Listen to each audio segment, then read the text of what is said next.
Angeerara aarikoo kannaa keessa booba'uu yoo gaalee ta'ee malee supheen gaachanaan ta'u. Leenca ta'ee dhaaladheen kodhoollee moota aaree. Namni bakka beeku dibbeedhaan anna haaree. Mukii keetti na haaree sesseerattu na. Ijoollee biyyaa gootii gugurraa mataan furaa eenyuun alee maaliir gaafa duraa. Otoo birbirsee jiru maaltu faarsame jiree. Anin beeku guddaan gaafa Afrikaa Oromoo koo mitiree. Oromiyaa mitiree sirna gadaa mitiree haqa Oromummaa mitiree.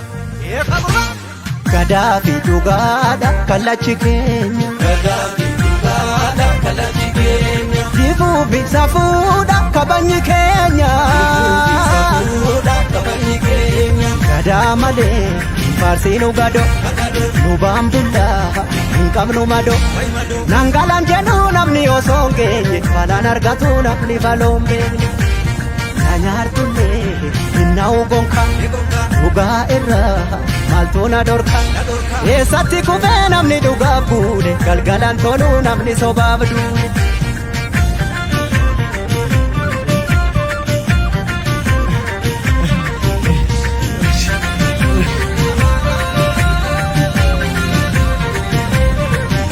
Egaa kudhan